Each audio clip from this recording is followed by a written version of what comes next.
Hello and welcome to Into the Woods with Holly Wharton. This podcast has evolved over the 5+ years since it first launched. From now on, I'm going to be talking about deepening your connection with yourself, taking inspired action, and really trusting yourself and your intuition. And also mindset, of course, but mindset of all kinds, not just business mindset. I think.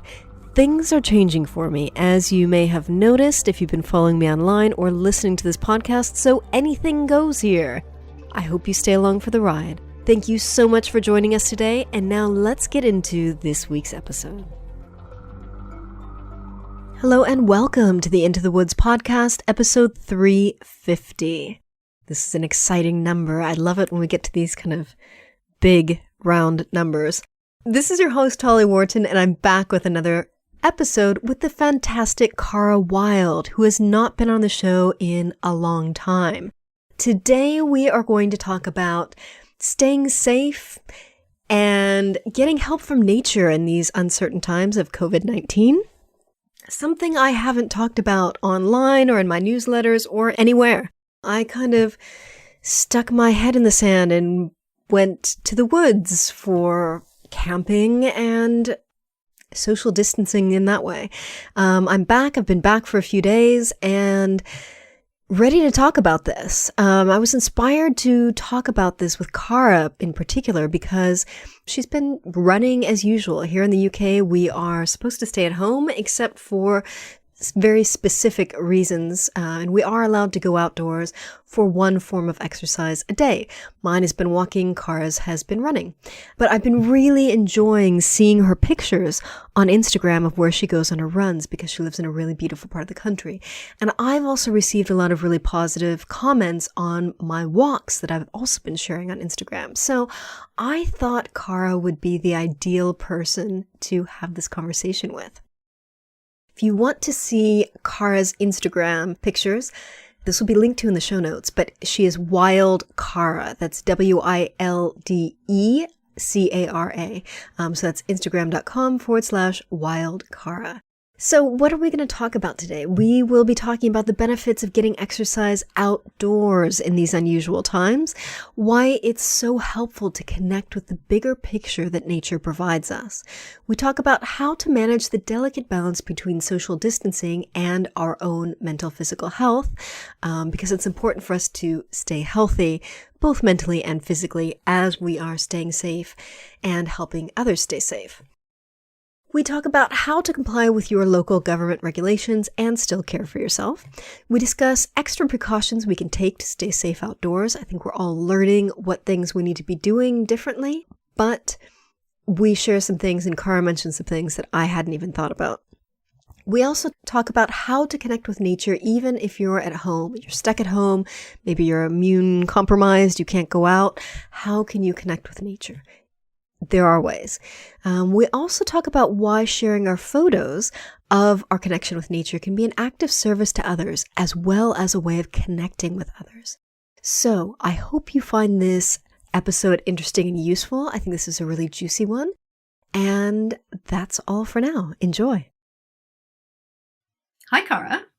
Hi, Holly. I'm very much looking forward to this. I know, me too, me too. So today's conversation is going to be about the benefits from getting outdoors in these unusual and trying times that we're going through. And this is something that I haven't talked about, the coronavirus or COVID-19 at all on social media or anything. So this is going to be the kind of the first thing that I have to say about it. How about you? Have you been talking about it to your community? Not the last couple of love notes and emails I sent out. Yes, I have. But that's it. Nothing on my podcast or anything further than that. Yeah. Yeah. So here we are. So this is inspired because I, as we're recording this, just came back a couple of days ago from a 2-week kind of distancing myself in the woods. I went camping, I was going walking, and generally trying to stay away from people by being out in nature. And I was also trying to stay offline with the exception of Instagram, where I was sharing my pictures of my walks. And I was also looking through my Instagram timeline and seeing pictures of Cara going running in Cornwall. So, so we were kind of doing similar things in different parts of the country in different ways. And we were just talking about this before we hit record, but I was very hesitant to start sharing the pictures at first because people were a bit sensitive about, going out and traveling. And this was before the lockdown. But people were still kind of starting to get stressed about being in contact with other people and being outdoors. And so I was thinking, I don't know whether to share these pictures or not. And then I shared a couple on Instagram, and I got a comment from a friend who said, "Thank you so much for sharing these. This is really positive. This is really good to see now when people are, kind of freaking out about humanity and virus and all that." So how about you? What's the reaction been like to your pictures that you've been sharing online?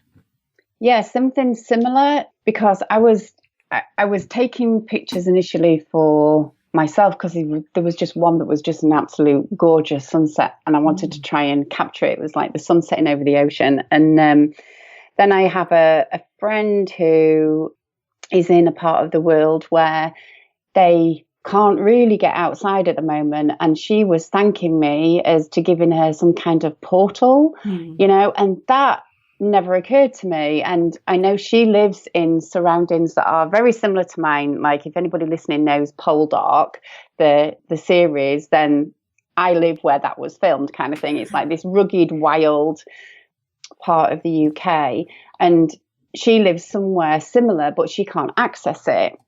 And so it never occurred to me that it actually might be an act of service for people, and a different way of connecting too. So now I have been actively posting more pictures on social media than I would normally because of the feedback that I've been getting. Yeah.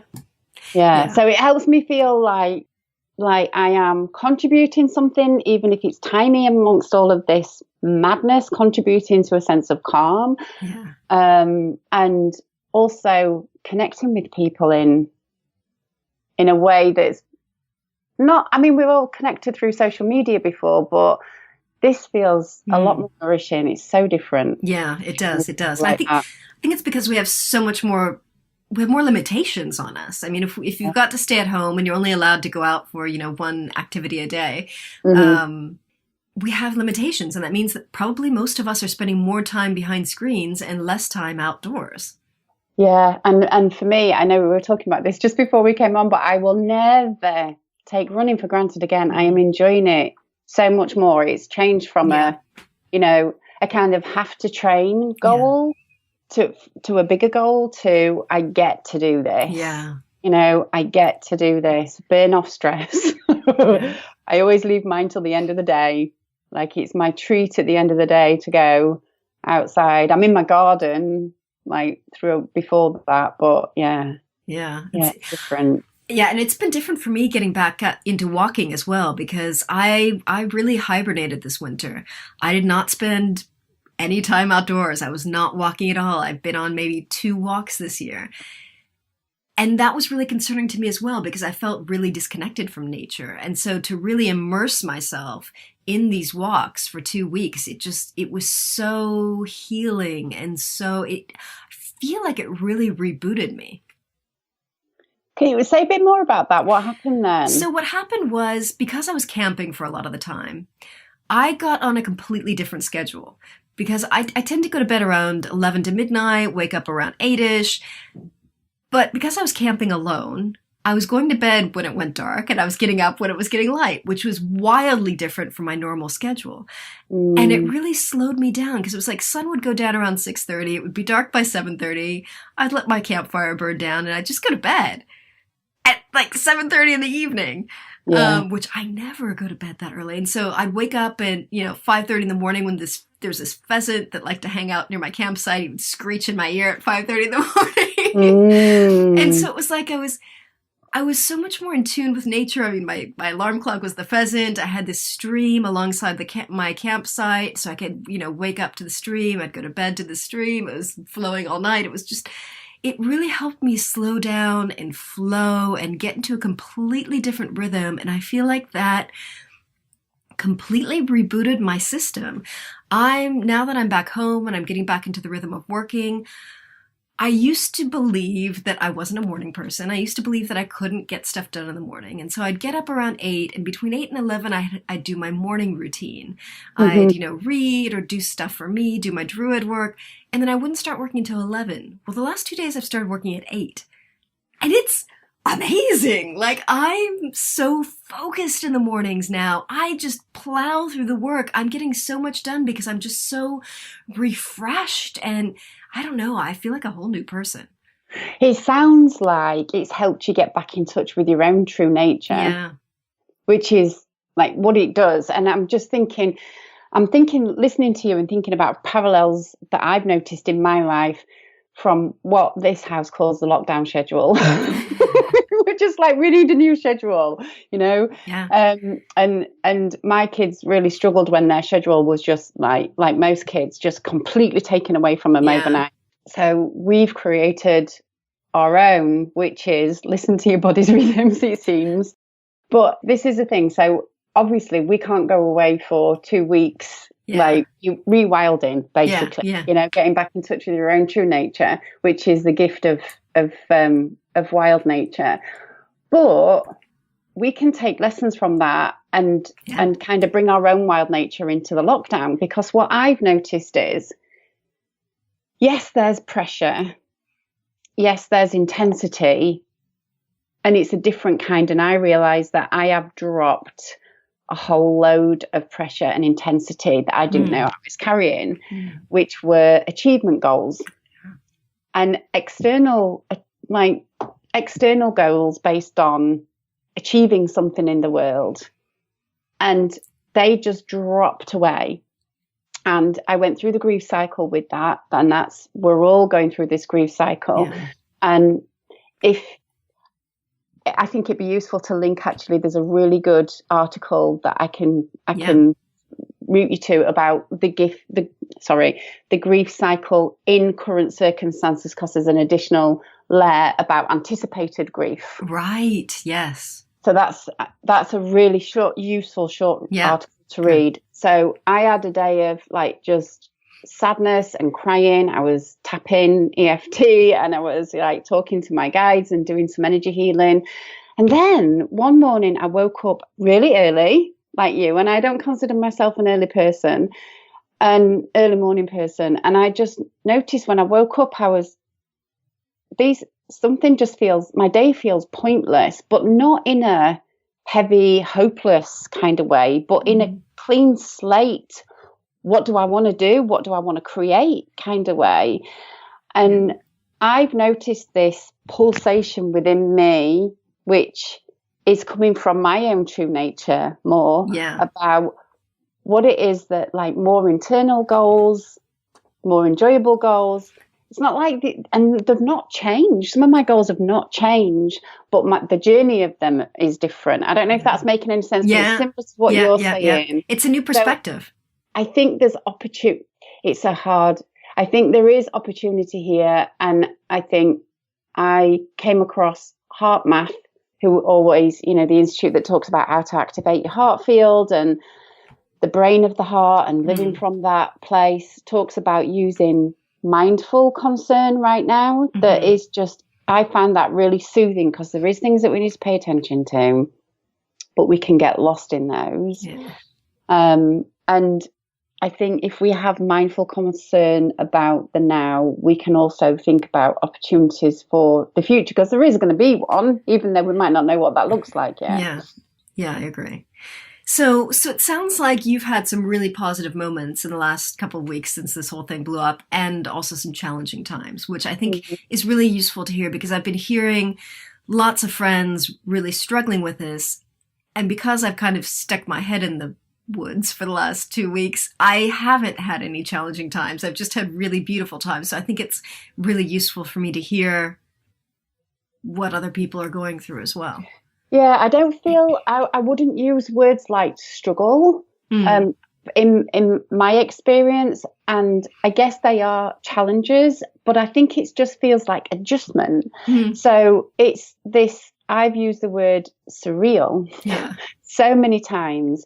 And every time when I go to a shop and I see the queue and the 2 meter distances, and it's just like, okay, yeah, that's that's the reality. And it's just this kind of constant adjustment, which is okay. Yeah. Like we were doing this thing yesterday where the kids aren't seeing their dad at the moment, but he came over in the car to just do like a wave by. So they did the 2 distance, because in terms of rules, co-parents can still come and pick up kids and take them from one household to the next. We're just not doing that to keep him safe. So they're like waving, and my daughter had baked some cookies and she wanted to give him it. And I'm just like, okay, we had to sterilize everything that we were going to pass over. Yeah. And I felt like a government wartime advert of, this is how you prepare it, and talking her through it. Make sure you wash your hands before you go outside. And it's just that, okay, that's because it's all happened so quick. And it's like, okay, adjust to that. But that's kind of getting a bit away from the nature setting, I think. It is. But I mean, I think it's an example of how we need to behave differently even when we're outdoors. It was like I was on a walk a few days ago and I passed by this couple and the man was taking a photograph of his wife, and I didn't think, I said, would you like me to take a picture of the both of you? And he went, oh, that would be so lovely, but I don't think we should. And I was like, oh, you're right, I shouldn't. I was like, sorry. Because it's like you forget, and then things happen where you're like, oh, right, we live in a new reality. So we have to readjust. So it's a really kind of delicate balance between social distancing, which we need to do to keep from spreading this virus, and our own mental and physical health. And it's important to comply with the local regulations, but still care for ourselves. So what do you think people can do to get outdoors and connect with nature while still complying? Like, what are some things? Well, it's, we're only allowed out in the UK, we're only allowed out once per day per person, but there's no time limit as far as you're not supposed to drive to beauty spots. And we had an influx of people coming down to Cornwall when we started off. Wow. We were having to tell people to go home, and because of the pressure it would put on our hospitals and everything. That was before lockdown, but some people are still, I think it's different now, but some people were still coming to their second homes to come and self-isolate in Cornwall. And, we have not got many resources. No, we haven't. And the hospital beds are really scarce. So, we were just talking about this idea that you're only supposed to be out for an hour, and it's not, you are supposed to, like as a runner, this is what I've considered. Most of the time, I'm not that comfortable yet of being out of the house and leaving. My kids are like 15 and 13, they're fine, but I'm not massively fine about leaving them for too long. I have yet to be on a really long run, but I'm going to go on a long run. But I'm mindful that I don't want to injure myself at the moment. And I do trail running, and there's lots of boulders and unevenness. So in the running community, I know we're having conversations about, you don't want to be going with a sprain to the hospital right now. Just to that mindfulness that we are living differently. So, and some days, I think as well, it's like, don't put pressure on yourself to go outside. If you really there's a day when you just don't feel like it, like you're in shock, you're feeling too sensitive, you're feeling too overwhelmed, then just connect with a plant in your house, or just put your head out the back door to get some fresh air or something. Because that grief cycle that I mentioned, we're all processing the shock, the fear, the anger, the sadness at different times in different ways, and it'll spiral. Yeah. And I think, if you've got a garden and you've got a table and chairs and you can take your computer outdoors, if you've got to get work done, maybe work from outside using your Wi-Fi. Like, I think anything you can do to be out in nature, even if it's just small things like houseplants, can really make a big difference. So I wanted us to talk about why it's so helpful to connect with nature now of all times. and we talked a little bit before we hit record about how going outdoors can really help us pay attention to the details of the seasons and the natural changes and the natural flow that nature goes through. I mean, I was so just overwhelmed by the beauty of all the flowers that were out. The woodruff was blooming and the primroses were blooming, and I saw the first bluebells. And there were just so many flowers everywhere, and they were so gorgeous. And I kept taking pictures of them because it just finally felt springy.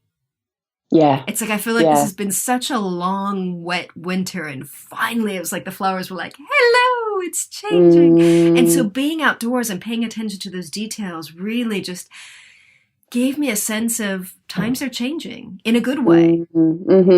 Yeah. For us in our hemisphere, then absolutely. Yeah. And I think I noticed that I am paying more attention to the details when I'm out and noticing.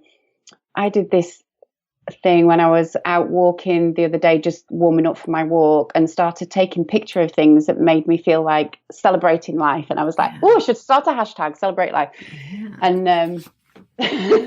And but these plants that I've noticed, they're at the end, the wild weeds growing out of like a wall near my house, this granite wall. And if I'm in my garden, I can see an almost daily progress. And I didn't know that they would grow that quick. It sounds ridiculous now because I know things do at this time of year, and I know when I've been out and when this first hit, I was out and I was watching the sunset, and I was just like, yeah, things carry on. There's this great mechanism that we call nature that is doing its thing regardless of whether there's a virus or not. Yeah.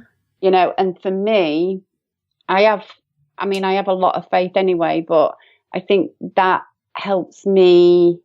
There's a few things I think that this can help people with is just reconnecting to that bigger picture. Yeah. And when we're stressed, it's so easy to get lost on the small details. It's like, I don't know about you, but when I'm really stressed, I research the hell out of something. So when this first started, I was research and going down loads of rabbit holes. And whilst that's useful, it can then get unproductive because I'm not looking at that higher, wider perspective. And I think noticing cycles, noticing that bigger picture helps you activate that state within you. Yeah. And it also helps me connect with that idea and that sense, whether you call it source, whether you call it nature, whether you call it the field or whatever, that there is something bigger than me that knows more than I do. Yeah. That is creating life, and regardless, things carry on. This too shall pass. That sort of sense. Absolutely. And I think connecting to this flow of nature and this higher energy helps us to be kind of present in our lives. Yeah. And perhaps not catastrophize, but to just do the practical things we need to do to be safe and try to enjoy our time as much as we can, even with these limitations that we have. There's a thing in trauma resolution that's called orientation. Yeah. And that is about bringing you back to the present moment via your senses. And whenever we do that, we always feel more secure if we do it. Not properly, but if we do it in the right way. Yeah. So, I don't know about you, but I've been in nature and been in my head and not been present. Yeah. Like I've been on runs before and I'm like arguing with somebody in my head or something. Yeah, absolutely. I tend not to do that these days. I've noticed that I am really present when I'm out. It's like, but for orientation, the idea is that you can do this in the room or you can do it out in nature, but it is just noticing where you actually are. Yeah. So, and it's naming things, not is that the 4 things I can see, 3 things I can hear, 2 things I can smell? Is that something? I don't know. That's not something that you could do it like that for sure. Absolutely. So, and I mean, this is something that I learned when I was developing my ability to turn on and off my empath skills as well. but it is, you would just go out, say you're out in nature, you would just name pleasant things that you're seeing. Oh, yeah. So, or what's neutral when you land your eyes on it, what's neutral or pleasant. And that's the gorgeous thing about nature is it's friendly to most people. Yeah. I know some people don't feel like that, but it's at least neutral. Yeah. And we don't judge it. So when we're looking at a tree, we don't think, oh, you know, your branch could be a bit thinner. You could, you know, if it's a few inches off your trunk, I'm not quite sure why you're growing in that direction. We just are in this state of like neutral appreciation rather than comparison and improvement. Yeah, yeah. And that relaxes us. So orientation, the reason why we do that in trauma resolution is that is a direct way of activating your parasympathetic nervous system, which is you rest and digest, you relax. I mean, it's a direct way of activating your vagus nerve. So it puts you more in, even just talking about doing it, puts you in a more resourceful state because it takes you out of the monkey mind. It takes you out of the survival parts of the brain into the more solution focused, creative thinking part of the brain, like the frontal lobe. It helps that. So we become a more resourceful human being when we activate those states. And nature is one way to do that. It doesn't have to be nature, but that is one way to do it. Oh, I like that. So how else can nature help us when we're feeling anxious or stressed about this virus situation that we're going through? Well, the only thing that's coming to mind is, you know, when there's a shock and there's a trauma, they always say about looking for the friendly faces or looking for the help, where people help. Again, in something in trauma, why talking to your houseplant might not be such a bad thing to do is when people are experiencing PTSD and they're too scared to go out and they're socially anxious because of their trauma, and it's too overwhelming for them to go outside, one of the practices that is encouraged is to develop a relationship with a plant or something like that, like a plant, because we're wired for some kind of connection. And when we're isolated or we're anxious and we can't get that connection for whatever reason, we can still get connection through a relationship with a plant. It's a friendly base, or it can be, and it can be a friendly persona. I know people have this with their pets, but you can get this through taking care of something as well, like a plant. It puts us, now I think most people want to have a sense of contribution, of service, and I was struggling that I couldn't volunteer. I have got responsibilities that mean that I'm not able to volunteer for the NHS right now. And I was really struggling with that because there's a big part of me that wants to do it. So we want to feel a sense of contribution. You were telling a story actually about purchasing plants. Plants. Yes. So on the last day as I was heading home, I went through this little village in the area where I'd been staying, and I saw this table outside of someone's house, and it said "Plant Sale for Charity," and it said something like, we're all under lockdown, but that doesn't mean you can't garden. So I pulled over and I got out and I looked at this table, and there was no one there. It just said, there was a sign that said, pop the cash through the letterbox, and I bought a couple of plants. I bought a little house plant and I bought an outdoors plant, and it just, I don't know, it felt so lovely since I had spent so much time outdoors and in nature, and to bring two kind of pieces of nature from this part of the country home with me. Like every time I see them, like I've got one of the plants in here, it's this tiny little succulent, and I've got the other one outside. It just, every time I see them now, it reminds me of the beautiful time that I spent in that part of the country. And it was so nice to kind of bring kind of that connection home, but also at the same time connect with the people there who are raising money for charity, and give them a little bit of money. And there was also this lovely little, how in this country, people in the middle of nowhere in the countryside will have like a little kind of pop-up shop outside their house, and they'll have like, they sell jams and jellies and things. Well, there's this place very near to where I was staying where they did jellies, but they also did cakes, like individually wrapped little like bar cakes. And I'm not a big cake eater, but I ate so many cakes from this place because they were just perfect to take on the trail when I was walking, and they were lovely. And that too, I just felt so like connected to the community. This woman who like bakes these lovely things in these biodegradable little baggies and puts them in her window, and you just go by and buy them. It was just, I don't know, I just love these weird little connections to the local community. And so I think, it's another way to connect. Yeah. And to people when we can't. Yeah.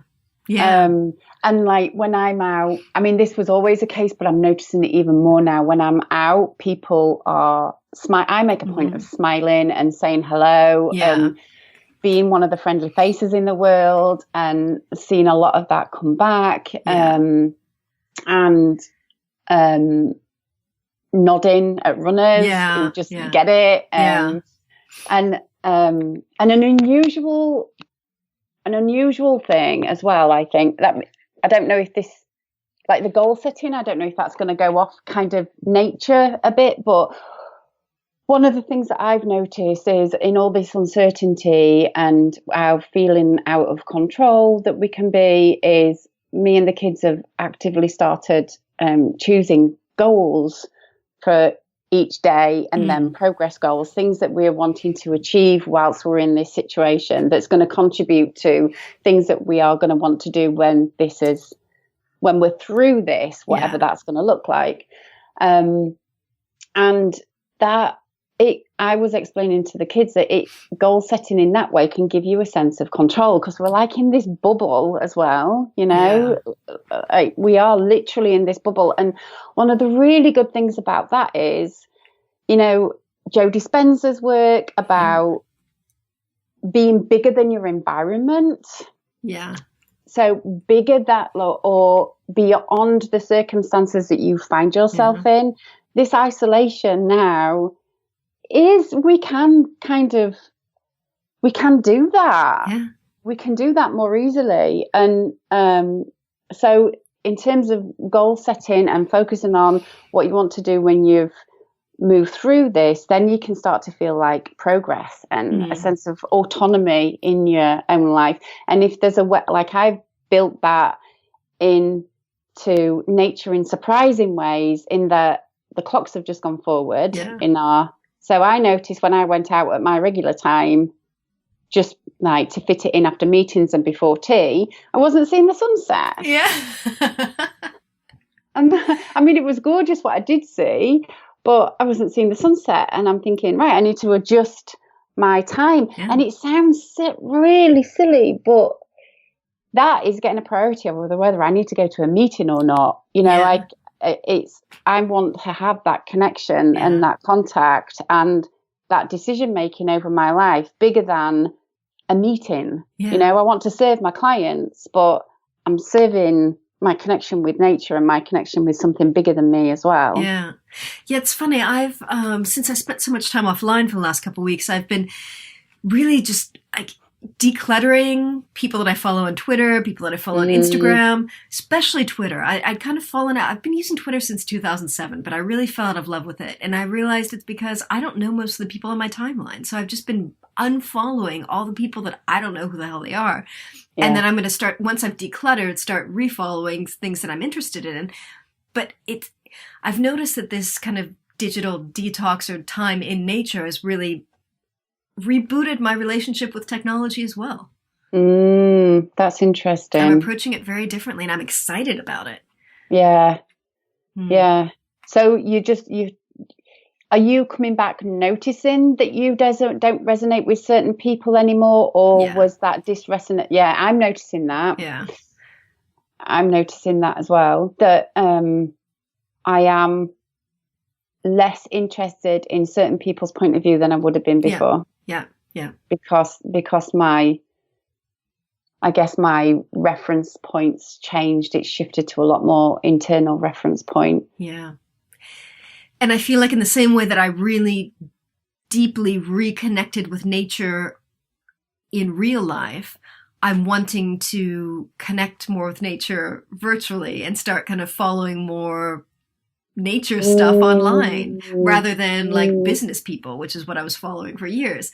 So I really feel like kind of inserting nature into all parts of my life, not just offline, but also online, and surrounding myself with these beautiful images of nature, even when I'm on my computer or on Instagram or on Twitter or whatever. That's interesting. I've not thought about doing that. You have to let me know who you're following, and I will. I'll maybe make a list and put that online. And like, for example, I was on Reddit the other day, and I'm spending much less time on Reddit these days as well, because I was gone from it for a couple of weeks. But I saw someone posted in the Druidry subreddit a thing about the tree that owns itself, or something like that. It's this tree in the United States that the man who used to own the tree, when he died, he wrote in his will that the tree, he was giving the land around the tree to the tree itself. And somehow it was legally binding. And so this tree inherited 8 feet of land around itself, and it's a self-autonomous thing. Wow. Like, no one can own the tree. And then the tree apparently died like back in the 1960s. This was hundreds of years ago. And the tree died like in the 1960s, but they took an acorn from it and planted the acorn, and they grew its son. And so now the son of the tree that owned itself has inherited its father's land. And I'm getting chills as I say this. But anyway, so I found this on Reddit, and I posted it on Facebook today because I just thought, this is what I want to see. This is what I want to share, is more stories about like bizarre situations with trees that own themselves and that have, inherited their land and passed their land down to their oak son. Just listening to you tell that story and imagining and seeing the pictures of it is like, I can feel my spine relaxing. Yeah. And that's the pictures that are in my mind from, I only check the news once in the morning and once at night now, because I think I want to keep an eye on the announcements and things. But the images that flash in my mind, I didn't realize until you just said that there's a lot of images to do with the, COVID-19, and images that I really don't want to be carrying around during the day. Whereas when I think about just going on my runs or getting outside, my internal pictures switch completely straight away, obviously, and that's affecting my body now. Yeah. As I'm talking about it, I can feel the switch between the two. Yeah. And so I think those of us who are getting outside, I think we have a small responsibility to people who can't get outside to share more of this stuff with people. Like, I'm just thinking, I'm going for a run later today. I haven't gone running in ages, so it's going to be a bit painful. But like, I'm going to take at least one picture of my run because I'm going to be getting outdoors in a beautiful part of the country, and I want to share that with people. I want to lift people up through, even if it's a digital connection with nature. Yeah. And we know, don't we, that when we're in stress, we're more likely to have an impaired immune system. Yeah. So when the thing about right, and I need to talk to people who don't think they can do nature, because I was having a conversation with somebody the other day who only knows me over the last few years as a trail runner and things like that, and just so thought automatically, she's always been all right with nature. I have not. I remember driving to Bodmin Moors, getting out of the car and thinking, where the hell's a tarmac? And I couldn't believe there were no signposts. It sounds ridiculous now, but I'm like, am I supposed to find my way? There's no signposts. I'm just such a townie. Yeah. And even in the local forest school that we've been going up to until recently, I take my Costa cup into the forest school, and I'm the only one that does. So if you don't think you are a nature person, this might be the time to give it a go. Yeah. And just to notice what impact it has on you when you are consciously out doing your walk, because you need to burn stress off, you need to take a break from your family, you need some social, like some on your own. We're isolated, but we're probably a lot of us are probably with more people on this intimate, regular basis than ever before. So I as a single parent, I'm trying to find a way of like making sure that I have time on my own with nobody else to talk to at all every day. And I would encourage those people that live in towns or live in cities or don't think they are a nature person to just consciously scan for it when you're out and just notice what it does, and go back the next day and notice what you notice again when you scan, and just start to cultivate your own relationship with nature or not. But just see. And even notice what you can see from your windows. So like, you know, maybe there's a tree across the road that you can see. That's a connection you can have without touching it, without, you know. It's living and breathing in its own way. It's still living and breathing. Yeah. So what are some practical considerations that people need to have that we might not think of when we're trying to go outdoors for a walk or run, but still trying to stay safe?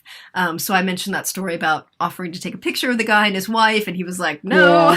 And I noticed when I was out on my walks, like once, you know, the lockdown happened and we were kind of distancing ourselves even more.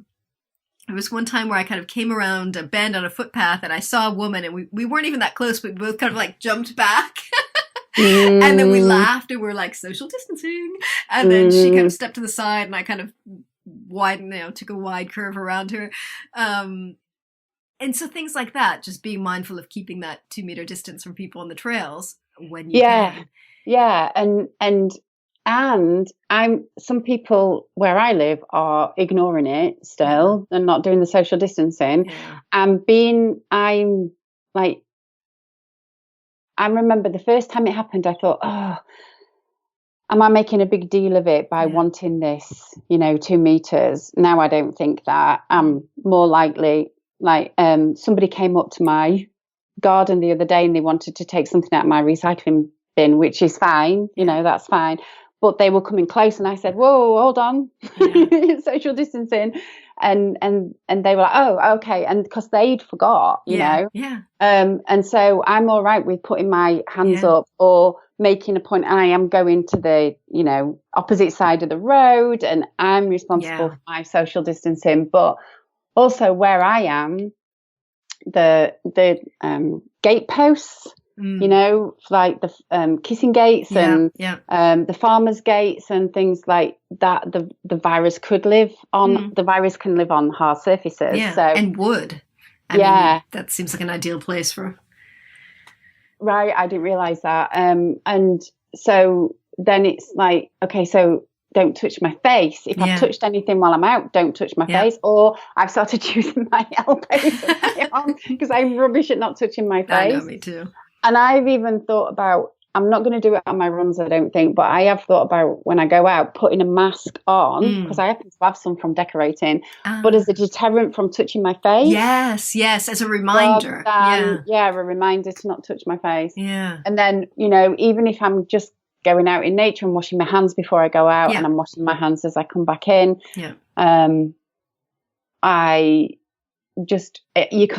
my understanding is that I can't pick anything up from animals, but I was stroking and fussing a dog that on my run the other day, and I'm like, is that okay? Yeah. I'm not sure. I've just touched a collar, and and I think I'd rather be a bit OCD about no disrespect for people that have got OCD. That was a bit careless of me. I'm sorry, but I would rather be a bit more cautious, overcautious, than thinking that I'm being silly, and and it's easy to make mistakes, and I think we need to kind of give ourselves a break. So you were talking about a dog, and like I usually don't touch dogs unless they're like jumping on me and like really like being friendly. But I was mostly doing a good job of not touching dogs, even if they were jumping on me. But there was one moment where I remember exactly where I was on the trail. A dog jumped up on me and went, "Oh, hello!" And I touched its head, and then I was like, sorry. Because like we're still rewiring ourselves for these times of distancing. So also don't beat yourself up if you forget, and just and it was really nice to stroke this dog. Normally when I'm out running, dogs are either like trying to play and join me and chase me, which I don't like, or barking at me, which I really don't like. But this one was just, I was stood still talking to its owner, and it just came and stood next to me. It was just really soothing to stroke it. And I think that, I think that's okay. But I can't think of anything else. Or if you're walking around in a city as well, if you're pressing buttons, the buttons. Door I was talking handles. about it with my friend, and she's pushing it with her elbow, and because it is the not putting their hands in your face, because we're just so designed to do that, because touching our face, it soothes us. It's biological, so. Yeah, I've always had a problem keeping my hands off my face. And my parents are very kind of germophobic always. And so my mother's always like, whenever we're out and we're together, she'll be like, don't touch your face. And I'm like, it's like automatic. I can't not. So I don't know if that's going to change as a result of this virus, but it's definitely a challenge for me. Yeah. And so I wanted to ask you what your thoughts are on another thing. So as I was on my walk one of the days, passed through this farm, and I saw a sign outside of one of the farmhouses saying, the longer, stay at home, the longer people disobey the orders, the longer we're going to have to be in lockdown. And then a couple 100 meters down the way, it was probably from the same person, I saw a sign on one of the gates that said, stay at home. More people have passed through this gate in the last hour than have gone through a Sainsbury's till, which I doubt, it wasn't that busy. Go back home, like you're supposed to exercise from home, whatever. And so I felt like a lot of animosity. And then on Facebook, I saw a post saying farmers are asking people not to go through their gates, not to go through the footpaths on their property, because if they get sick, then they can't care for their animals. And that was something I hadn't really thought of. I don't know. So should we be sticking to footpaths that don't go through farmland? Possibly. Well, or are we being overcautious with that? I don't know. Well, I mean, in terms of the farmland, I mean, it's still public highway. Yeah. So I think different farmers will respond differently, because we're all human beings responding differently. And there is certainly in this country a, fort around your castle kind of mentality, more than others. And I think more people will be responding. Some people will be responding wanting to go forward into connection, and some people will be really wanting to isolate. So farmers are human beings. They're going to be saying different things. And the thing that I would consider is not everybody is going to be mindful when they are. There's a few things coming to me that not everybody's going to be mindful when they are opening and closing gates. Yeah. And so I think, if there's social distancing, I can't see how the farmers will be exposed to something more if they are using disinfectant when it comes to their gates and stuff. I think that's it. It's the thing of all the people going through the gates and touching the gates, and then the farmer touching the gates. But I think that's part of the other thing is like social cohesion. So we are being asked to do something quite significant. Yeah. And I think if people, when we're suffering what can be perceived as hardship, if people think that other people are doing it and we're doing it for the greater good and we're all in it together, which is what's trying to be promoted at the moment, it's going to be easier to carry on as a entity, as a unit. Yeah. If people see other people thinking they can operate outside the rules, the normal rules don't apply to them, it starts to break down that in it together, and it becomes us versus them. Yeah. So I think that's something to be aware of and mindful of. I think driving to beauty spots, one of the reasons why they're asking us not to drive as much as well, I think, is, cars breaking down, banging it.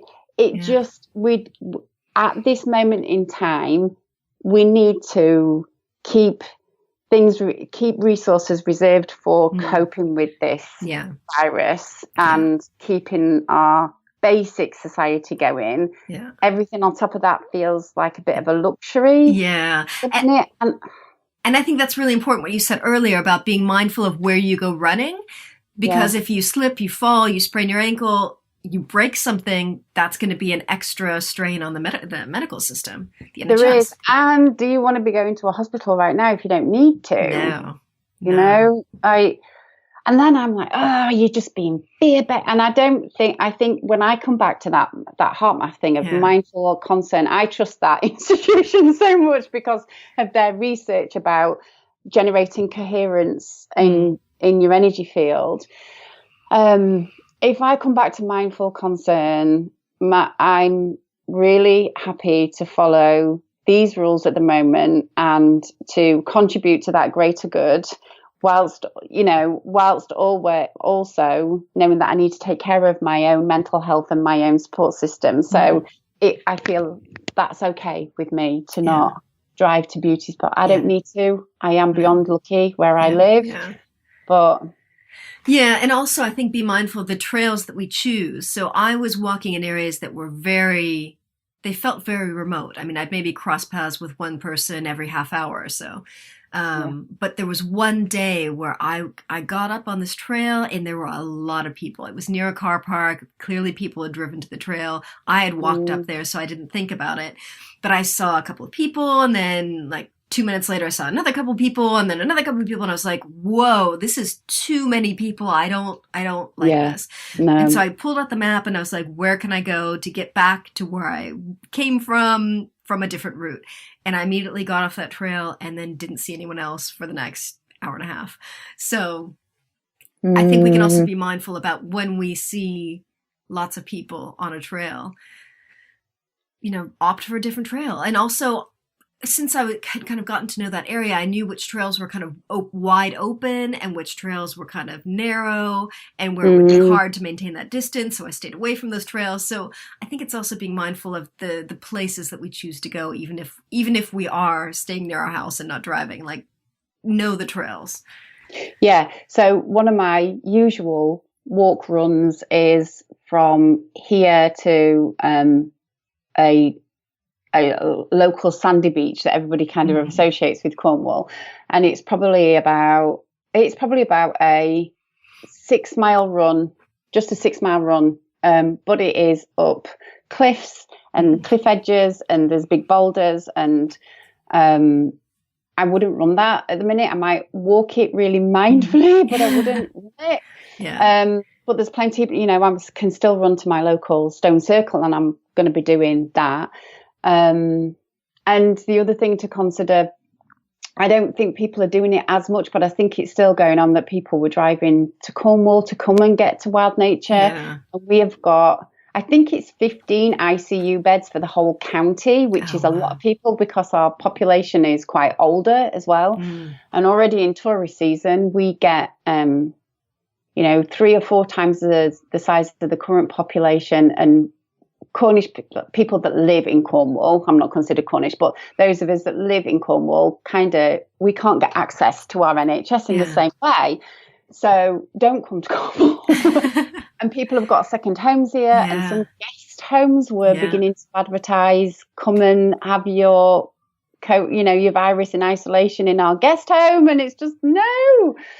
And I think people are not doing that, and anyway, police are stopping people and asking them where they're going on their travel now. But just we need to be thinking outside of the box in so many different ways. Yeah, and I think we'll learn as we go as well. Yeah, from having these experiences where things kind of don't go quite right, and we're like, oh, I can't do that either. Now I know. No, and there's a lot of guest houses now that are local guest houses that are giving their rooms to NHS. Oh, workers. I've seen that. Yeah, that's great. All right. So should we wrap this up? Yeah. I think this has been I really hope this helps people find a way to stay safe and healthy, both mentally and physically, in these bizarre times, surreal times. Yeah. And if anybody wanted to add suggestions and, on our Instagram accounts or emailing us or whatever, and then we can start sharing even more ways that people are creatively connecting with nature, because we've talked more about what we're doing, and it'd be really interesting to see what other people are doing. I agree. I know some friends of mine are camping out, like they're having mini camping in their garden. Yeah. And they're camping out in the garden and seeing what they notice and taking pictures and sharing them on social media. Yeah. Oh, I like that. I wish my garden were bigger. So where can people get in touch with you? My website is carawilde.com and my Instagram account is Wild Cara, I think. I'll have to give you it. I'll put it in the show notes. Yeah, show notes. Yeah, that's really bad. All right. So thank you for joining me on this. I really, as soon as I got back, I really wanted to finally say something about COVID-19 in a constructive way. Yeah. And I knew you were the person to do it with. So it's Thank you. No, thank you. It's been a pleasure. It's been really enjoyed it. All right. Thank you. Please drop me a line and let me know what you thought of this week's episode. You can email me at holly@hollywharton.com or find me online and get in touch there. Thank you so much for listening. Next week, I'll be back with another solo episode. Remember to visit hollywharton.com/350 for the show notes on this episode. Thank you so much for listening. Thanks so much for listening to Into the Woods with Holly Wharton. You can find more information about today's episode, including links for topics that were discussed, at hollywharton.com. That's HOLLYWORTON.com. If you'd like to connect with other listeners and get support on your journey, I would love for you to join my private community on Patreon. That's patreon.com/Holly Wharton. That's patreon.com/Holly Wharton. Thank you so much for listening, and I look forward to seeing you next week.